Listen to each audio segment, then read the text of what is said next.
রসগোল্লার বিশাল পাত্র, তার মধ্যে টইটম্বুর চিনির শিরায় ডুবানো রসগোল্লা, দেখতে কিছুটা লালচে। হঠাৎ ছোট একটি সাদা বোতল থেকে কিছু সাদা তরল বড় চামচে ঢালা হলো। রসগোল্লায় সেই তরল পড়তেই শুরু হলো বুদবুদ। এরপর মিষ্টিগুলো নেড়ে আবার আগের মতো করে রাখা হলো। সামাজিক মাধ্যমে ছড়িয়ে পড়া এমন একটি ভিডিও নিয়ে শুরু হয়েছে বিতর্ক।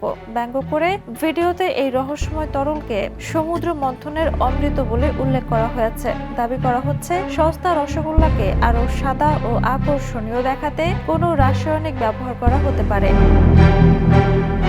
ভিডিওর ক্যাপশনে বলা হয়েছে, রাস্তার পাশের দোকানে মাত্র 200 রুপিতে 1 কেজি রসগোল্লা পাওয়া যাচ্ছে, অথচ ভালো মানের ছানা তৈরি করতে প্রয়োজন যথেষ্ট পরিমাণ দুধ। ফলে এত কম দামে এত মিষ্টি কিভাবে তৈরি হচ্ছে সেই প্রশ্ন তুলেছেন অনেকে।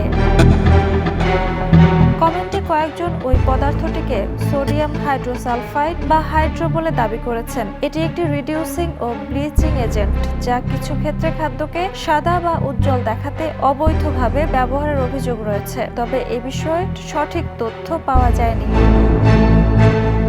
খাবারের রং বা চেহারা যতই আকর্ষণীয় হোক, নিরাপত্তার প্রশ্নে ভোক্তার সচেতনতার বিকল্প নেই। অস্বাভাবিক সস্তা মিষ্টি কেনার আগে তাই শুধু দাম নয়, মান, পরিচ্ছন্নতা ও প্রস্তুত প্রক্রিয়া নিয়েও সতর্ক থাকা জরুরি। Jhuma Mridha, the news.